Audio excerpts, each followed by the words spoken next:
that's all those things. All right, discussion topic. 3D printing humanoids. This is, yes. So you may have noticed there's a lot of humanoid robotic companies out there.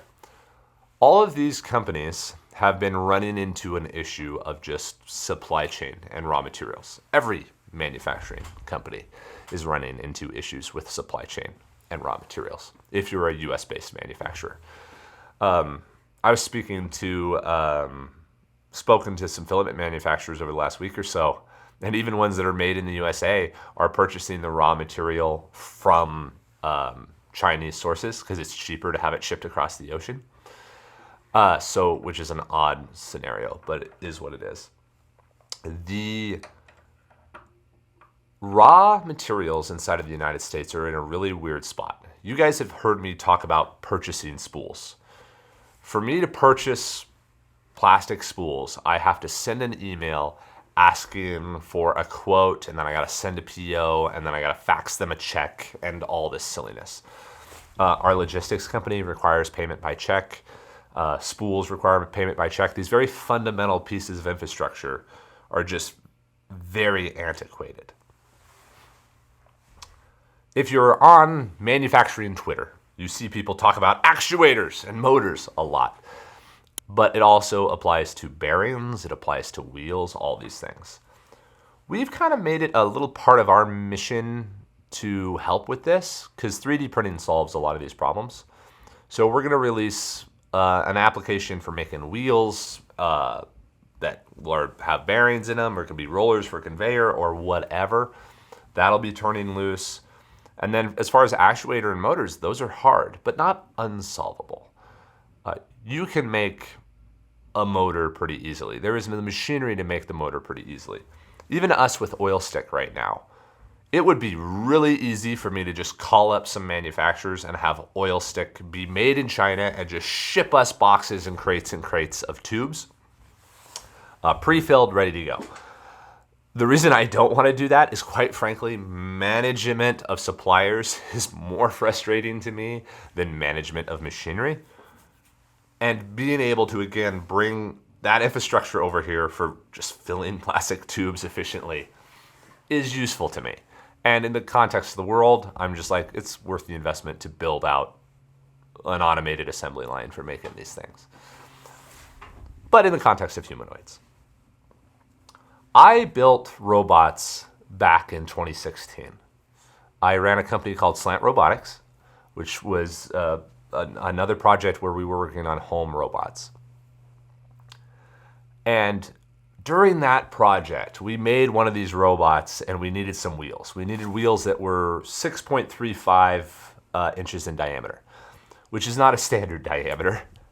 But in order to have the robot tilted at just the right angle with the casters that we used and in conjunction with the motors that we were using, that was the dimension that we needed. And it had to be there, otherwise the robot could tip over or just wouldn't work or so on and so forth. You couldn't buy wheels in that size. They just don't exist. We'd have to make them custom.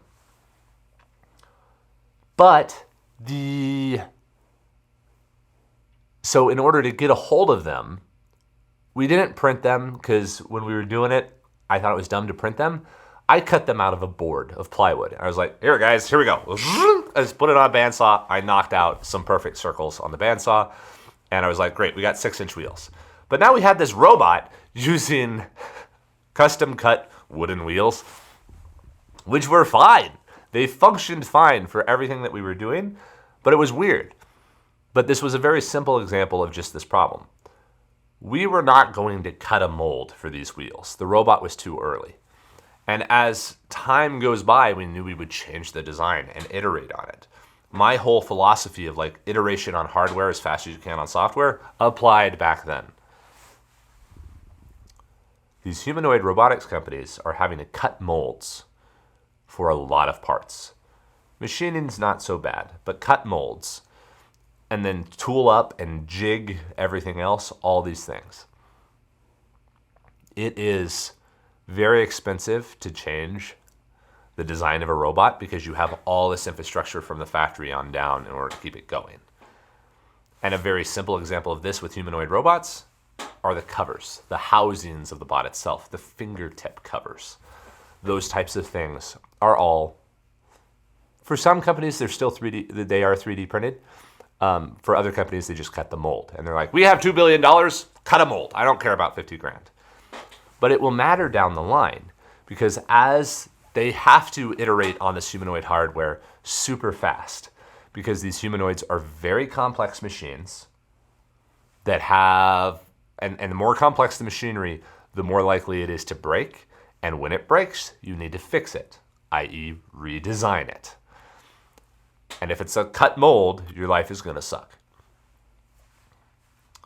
If they're iterating on designs and trying to find product market fit for all these things, and even just designing new grippers, 3D printing gives them a solution to iterate very quickly while getting the same result at a lower cost. It can be, again, little hinges inside of the fingers. It can be the covers for the robots themselves. All these things are important. 3D printing is able to hit what is necessary there for cheaper than cutting the mold. And since most of these companies are making like 10,000 robots a year, printing is really a good option for them because they're certainly below like the 100,000 volume. People will talk about the texture of printing, but that's irrelevant. If you look at like the X1 humanoid robots or Tesla or frickin' Figure, all of them are using fabric suits, textile suits in order to cover the robot. Part of the reason for this is so that people do not get their fingers caught in the robot's elbow. It is just a way of softening the appearance and also ensuring that there aren't pinch zones or as dramatic pinch zones. Because the safety of these things is something that they're all working towards but aren't quite there yet. But they're using cloth. A 3D printed part kind of looks like cloth. That texture, those layer lines, all this kind of stuff kind of looks like cloth. So all of this is teed up for 3D printing. And again, as we discussed earlier with data centers, there is this moment where humanoids get all of the attention. So 3D printing has this opportunity to be the go-to source for these guys by solving one of their problems, which is they need to iterate faster, but then also scale up afterwards without having to retool everything all the time. Because if they have the decision between the cost and the speed, most of them will pay up because these companies are in a hurry. They have to get the items out the door. They have to get these robots built. And if they will not prototype with printing and then turn it into a mold later on, or do like a small production run with printing and then go to a mold, they will prototype. But if the option is scale up with printing and just keep on running with what our production parts were, or re-engineer it again for the mold, if the mold adds the extra step of having to design for printing and then design for injection molding, they'll eliminate it. And the fact that printing allows the person to iterate in their building, if they know how to design, they can make their own prototypes themselves, and then they know that those parts are what are made in production. But yes, the housings for these things, the various little electrical clips and plastic parts all over these things are all hugely valuable items that 3D printing could be making right now. Even what Formlabs is doing right now with that SLS. If you're covering the robot in a suit, who cares what the base color of the plastic is? So you can make it in a gray-black SLS part. There's some wear concerns in that kind of stuff.